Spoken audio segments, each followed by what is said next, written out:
V Gorici se zelo rad spominjam vloge Don Kihota, ki smo ga igrali na prostem v Kanalu ob Soti.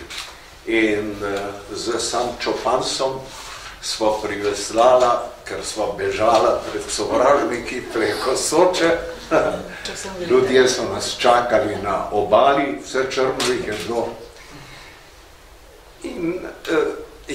In potem so nas spremljali na tist trg, kjer je bila predstava. In zanimivo pri tem je, da smo ponudili, to hočem reči, večina Kanalčanov je gledala vaje in generalke.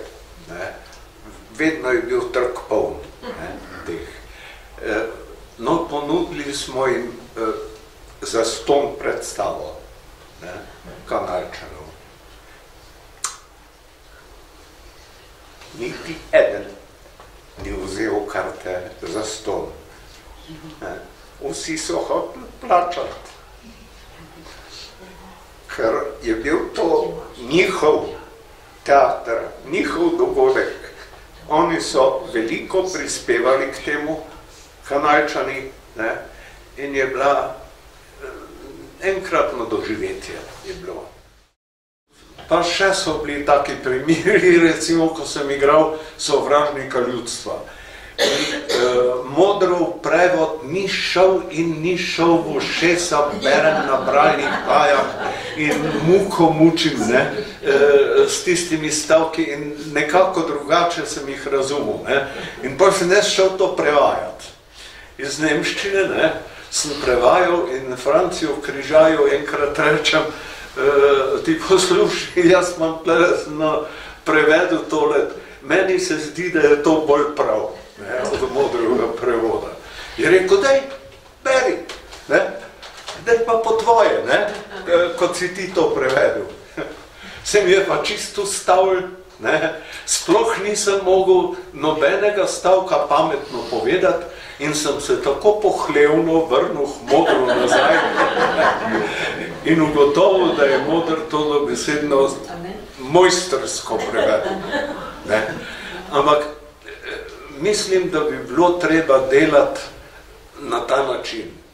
Na način analize, na način tudi spora, na način kregarije in tako naprej, ker samo to lahko da nek pozitiven rezultat. Če igralec slepo sledi režiserju, je to lahko zelo slabo za njega, pa tudi za režiserja na vse zadnje. Treba je najti neko sozvočje.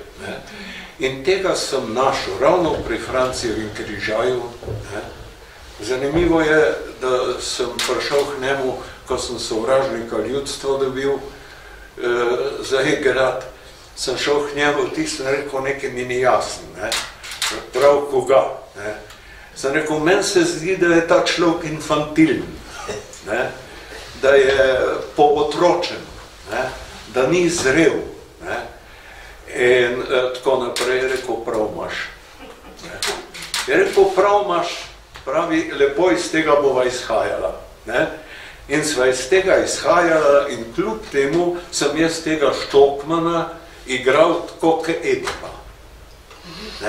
Igral sem ga prizadeto, igral sem ga angažirano in tako naprej, kljub temu izhodišču infantilnosti, ki je v tej čudni, kako bi rekel,